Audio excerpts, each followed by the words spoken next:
చాలా మందిని పెద్ద పెద్ద లీడర్లను అడిగినా, అందరినీ అడిగినా, ఇళ్ళ కాడికి పోయినా, నాకు తెలిసిన వాళ్ళు కూడా పిలుచుకొని పోయినా, కానీ ఎక్కడ పోయినా కానీ ఎవ్వరు ముందుకు రాలే. నాకు నిరాశ మొదలైంది. కానీ ఒక పట్టుదల అయితే ఉంది, ఏదైనా సాధించాలా అని. నా జీవితమే నేను సాధిస్తూ వచ్చిన, నా చిన్నప్పటి ఉంది సాధించాలని.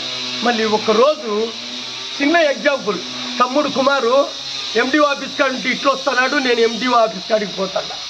వెంటనే తమ్మి నువ్వు ఈ స్కూలేనంటేనే చదివిందంటే అవునా అన్నాడు.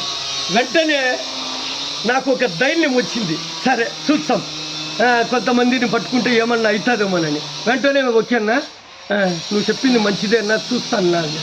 వెంటనే ఆ గ్రూప్తో మాట్లాడుకున్నారు. మళ్ళా నన్ను ఒకరోజు రమ్మని చెప్పినారు, ఒకరోజు ఇక్కడికి రమ్మన్నారు. ఏదో తమ్ముడు వాటర్ ప్లాంట్ దగ్గరికి రమ్మని వస్తే అక్కడికి పోతే ఒక 4-5 మంది, సీమోను, కుమారు, ఇంకా రెడ్డి కరీము, ఇంకొక 4-5 మంది వచ్చారు. వస్తే కూర్చొని మాట్లాడాను. మాట్లాడితే వాళ్ళు ఒక్క మాట ధైర్యంగా చేయగలుగుతాము అన్నాడు.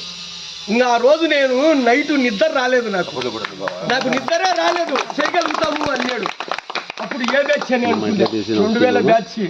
ఓకే, దేవుడు అనుకొని నిజంగా 98 ఖచ్చితంగా దేవుడు నాకు సాయం చేస్తాడు, ఖచ్చితంగా నేను చేస్తాను అనుకున్నా. వెంటనే తమ్ముడు చెప్పిన ఒక 10 రోజులకు సరే మేమందరం ఓకే, మా బ్యాచ్ అంతా రెడీ అయ్యి సిద్ధంగా ఉన్నాము, చేస్తామని చెప్పినాడు. అప్పుడు నాకు ఎక్కడ లేని సంతోషం. బడిలో వచ్చి హెచ్ఎం చెప్పిన ఇది పరిస్థితి అని. ఇంకా అంతవరకు సైలెంట్గా ఉండే బడి ఎప్పుడు మన పని మొదలు పెట్టాము ఇంకా అందరూ వచ్చినారు, చాలామంది అందరూ వచ్చినాడు. సీమోను వీళ్ళ ముందు ఉండి చేస్తూ ఉన్నాడు, నేనున్నా, రెడ్డి కరీం ఉన్నాడు, శాంతయ్య ఉన్నాడు, కుమారు మధ్యలో వచ్చినాడు. ఇట్లా అందరూ వచ్చి కలిసి ఇంత కోఆపరేషన్ చేసి మీరు నిజంగా లక్షలు కోట్లు ఉండొచ్చు, ఇచ్చే గుణం రావాలా, అది ఎవరికో కొంతమందికే వస్తుంది. ఆ కొంతమందిలో తప్పట్లు కొట్టాలా ఆ దేవుడు అది ఇయ్యగలిగినాడు. మరి మన దగ్గర అందరికాడ ఉన్నోళ్ళు చేయలేదు. మరి లేకపోయినా మనకుండే జీతంతో, మనం ప్రైవేట్గా పని చేసుకుంటే మన సంపాదనతో మీరందరూ ముందుకు వచ్చి ఈ గ్రేట్గా ఇదంతా చేసినారంటే నాకు ఎంతో సంతోషం.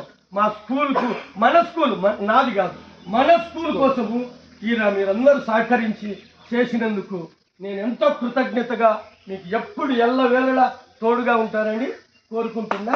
మరి చెప్తా, నా చదువులో ఇంగ్లీష్లో ఏ పదం వెతుకుతే ఏం చెప్పాలనో నా కూడా అర్థం కాలే. ఒకటే ఒక పదం గుర్తొచ్చింది, అది I am grateful to you.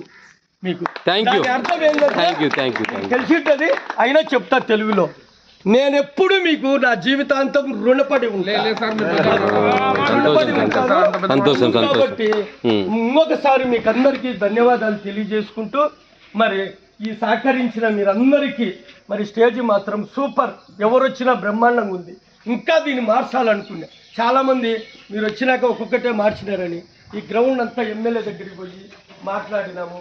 మరి ఒకే మట్టి దోళ్ళు ఇచ్చినారు, 10 ట్రాక్టర్లు పెట్టి, డోజర్లు పెట్టి తోలిచ్చి ఒక లెవెల్ చేసినాము. ఇప్పుడు మరి స్టేజ్ తయారైందంటే అది సెంటర్ పాయింట్ చేసి స్టేజ్